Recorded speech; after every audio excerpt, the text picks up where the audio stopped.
Imagine uma pessoa que começa a ficar triste, sem esperança, sem motivação, mesmo sem motivo, e que isso perdura. Ela vai perdendo o prazer pelas coisas que ela gosta na vida. Ela vai ficando cada vez mais distante, mais isolada, mais sozinha, mais para baixo. Isso é muito triste. Isso é algo que acomete muitas pessoas no mundo. Agora imagine que quem rodeia essa pessoa, com a melhor das intenções de ajudá-la, começa a tentar mostrar para ela que não faz sentido sentir isso. Que ela tem 2 pernas, 2 braços, saúde, tem uma boa família, tem uma vida tranquila, que ela tem que vencer isso. Só que esse sentimento não está no controle dela. E esse tipo de postura, esse tipo de abordagem só vai resultar em mais culpa, só vai resultar em mais tristeza, em mais dor. Vamos falar hoje sobre depressão. O quanto que ela é impactante, o quanto ela é perigosa e o quanto que você, que não tem essa doença, mas convive com quem tem, pode ajudar verdadeiramente essa pessoa.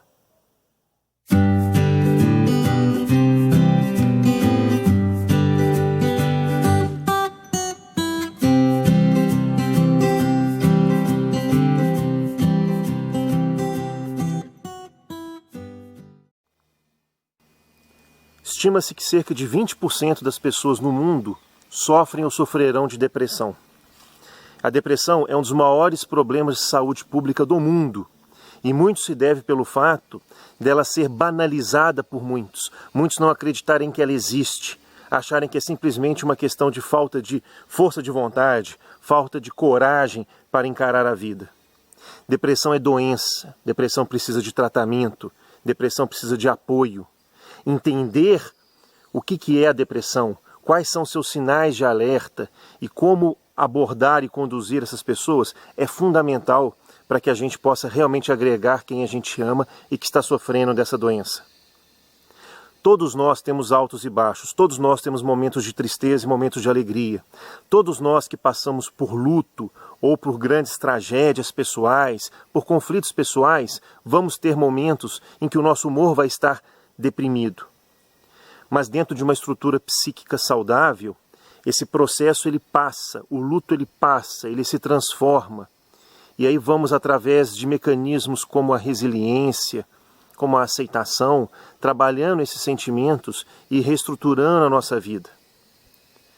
Mas tem pessoas que não conseguem fazer isso e que se tornam doentes, seja por contextos externos ou às vezes simplesmente por questões internas. A depressão ela tem uma causa multifatorial, provavelmente até tendências genéticas podem estar envolvidas. A questão-chave é entender que, uma vez que a pessoa está deprimida, ela não tem força sozinha sobre isso. Não é uma questão de culpa, não é uma questão de fraqueza, não é uma questão de falta de coragem, mas é uma necessidade de apoio, de suporte, de tratamento. Como diferenciar a depressão de uma tristeza comum? Como perceber que aquela pessoa realmente está doente? Dentro do critério de diagnóstico de depressão, usado no mundo inteiro, existem 9 sinais, dos quais, se 5 estiverem presentes, por um período maior do que 2 semanas, esse paciente tem um critério diagnóstico de depressão. Percebam que eu vou falar os 9, mas basta haver 5 deles de uma forma persistente, sem um contexto que justifique. Isso é o suficiente para o diagnóstico de depressão. Então vamos lá, vamos enumerar os 9 sinais. Primeiro sinal, sensação de tristeza, efetivamente. Tristeza, falta de motivação, falta de esperança. Segundo sinal, perda de prazer, o prazer que se tem pelas coisas rotineiras, que se tinha sempre prazer, que aquele indivíduo sempre tinha prazer. Terceiro sinal, um distúrbio do sono, seja um excesso de sono ou uma falta, uma perda de sono importante. Quarto sinal, um distúrbio alimentar, ou um aumento exagerado do apetite, ou uma perda importante do apetite. Quinto sinal, uma alteração no ritmo do pensamento, ou um pensamento extremamente acelerado, uma agitação de pensamento ou um pensamento extremamente lentificado. Sexto sinal, um cansaço constante, uma perda de energia, uma fadiga crônica. Sétimo sinal, uma sensação de culpa. A pessoa passa a ter culpa pelo que ela sente, pelos seus sentimentos, pela forma como ela está enxergando a vida e o mundo. Oitavo sinal, uma dificuldade cognitiva, um comprometimento na memória, no raciocínio. Nono sinal, pensamento exagerado sobre morte. Não simplesmente o medo da morte em si, mas a elaboração do pensamento de morte. Esses são os 9 sinais principais, dos quais, se o paciente tiver 5 desses sinais, por um período persistente, ele tem um diagnóstico de depressão, segundo as diretrizes internacionais de diagnóstico de depressão. Ou seja, não é necessário que a pessoa sinta tristeza. Ela pode fechar critérios, mesmo sem aquela sensação clássica de eu estou deprimido. Ou a pessoa não precisa estar pensando em suicídio para fechar critério de depressão. E entendendo que essa doença existe, você que não tem esse sentimento, mas que conhece pessoas que têm, saiba como ajudar essa pessoa.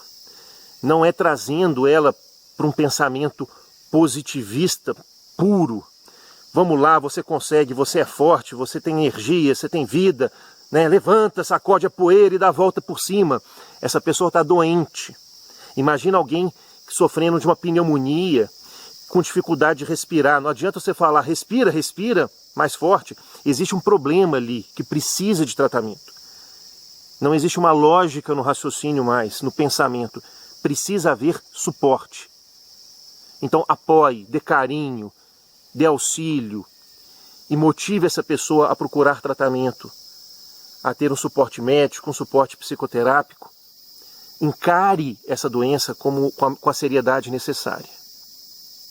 E você, que se enquadra nesses sinais, que está sentindo isso, que está tendo essa sensação e muitas vezes não põe para fora porque sente culpa por isso, peça ajuda. Não tente lidar com isso sozinho.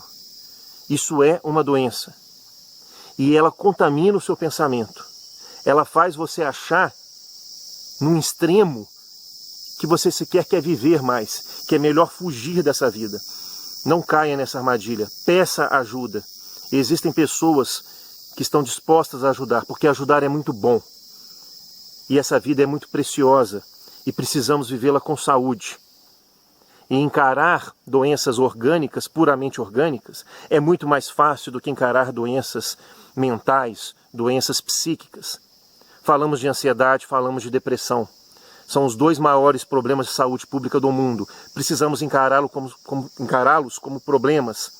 Precisamos dar suporte às pessoas e precisamos estar do lado delas da forma correta. Porque tem tratamento, tem cura.